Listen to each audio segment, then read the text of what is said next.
চতিয়াৰ কৰিয়নিৰ এটা শান্ত পুখুৰী আজি পৰিণত হৈছে শোক আৰু উত্তেজনাৰ কেন্দ্ৰবিন্দু।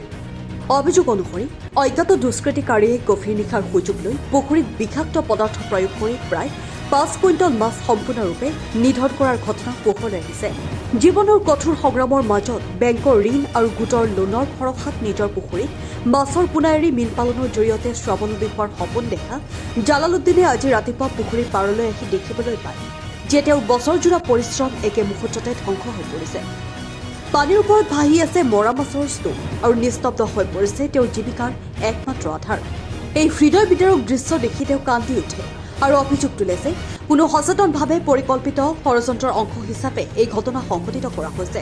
স্থানীয় লোকৰ মতে পুখুৰীটোৰ পৰা অহা তীব্ৰ দুৰ্গন্ধ উঠি পৰিস্থিতি অধিক ভয়াৱহ হৈ পৰিছে।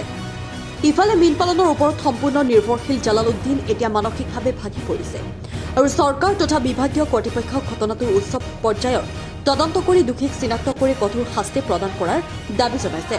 ঋণৰ বোজা, ক্ষতিৰ চাপ আৰু অনিশ্চিত ভৱিষ্যতে তেওঁৰ পৰিয়ালটোত গভীৰ শোক আৰু উদ্বেগৰ পৰিৱেশ সৃষ্টি কৰিছে, যাৰ ফলত সমগ্ৰ অঞ্চলটোতে এই ঘটনাই তীব্ৰ চাঞ্চল্যৰ সৃষ্টি কৰিছে।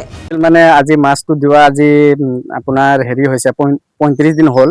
মানে ৩৫ দিনৰ ভিতৰত মানে আমি মাজে মাজে মাছবিলাক চাই থাকোঁ, ঠিকে আছে, দানা পানী ঠিকে দি থাকোঁ, চাই আছোঁ, ভালকৈ চাই আছোঁ। কিন্তু হঠাৎ আজি ৰাতিটোত মানে কোনো দুষ্কৃতিকাৰীয়ে কিবা বিষ চিক দিছে, নহ'লে মাছখিনি এনেকৈ চব মাছ এনেকৈ গোটেই পুখুৰীৰ মাছ এনেকৈ নমৰে নহয়। মোৰ সন্দেহ কোনোবা ইয়াত মানে বিষ বা কিবা হেৰি জাতীয় বস্তু দিছে, দৰৱ দিছে।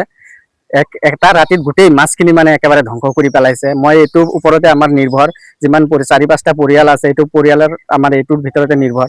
আজি ২-৩ লাখ টকাৰ মাছ আমাৰ ধ্বংস কৰি দিছে। এতিয়া আমি চৰকাৰক দাবী জনাইছোঁ যাতে চৰকাৰে মোক সহায় কৰি দিয়ে। কোনো দুষ্কৃতিকাৰীকে আমি ধৰিব নোৱাৰোঁ। গোটেই ৰাতিখন আমি ডিউটি কৰোঁ। আজি অলপ বৰষুণ অহাৰ কাৰণে মানে অলপ শুই গৈছিলোঁ, শুই যোৱাৰ কাৰণে মানে আজি ৰাতিটোত তেনেকুৱা হৈ গ'ল। আজি আমি চৰকাৰক এইটোৱে জনাওঁ যাতে আমাক অলপ মানে সহায় কৰি দিয়ে। আমি দুখীয়া, একেবাৰে দুখীয়া মানুহ, একেবাৰে গোটৰ লোন লৈ এইখিনি মানে কৰিছিলোঁ। আজি মানে ঋণ কেনেকৈ মাৰিম তেনেকুৱা মানে আমাৰ হৈছে। আজি পৰিয়ালটো এনেকা ঘৰত মানে একেবাৰে মানে কান্দা কেটা অৱস্থা হৈ গ'ল। এতিয়া মানে চব গোটেইখিনি আমাৰ যিমান ইনকামৰ পইচা আছিলে, গোটৰ পইচা আছিলে, চব মানে ইয়াতে মানে পুখুৰীতে মানে ঢালিছিলোঁ। মানে কিবা এটা মানে আশাত, মানে আশা আছিলেও, হৈছিলো মাছটো আৰু 4 দিন বাকী আছিলে। মোৰ মাছটো ইয়াত মানে অৰ্ডাৰ আছিলে, মই অৰ্ডাৰ লৈছিলোঁ, অৰ্ডাৰ লৈ মাছবিলাক বনাইছিলোঁ। অকল ভাগন মাছ আছিলে 600 টকা কেজি পোনা, ভাগন পোনা আছিলে। এতিয়া 4 দিন বাকী আছিলে, 4 দিনৰ পিছতে মই মাছবিলাক মানে হেৰিয়াক দি দিলোঁ হয়। ব্যুৰো ৰিপৰ্ট, অংকুৰিত অসম।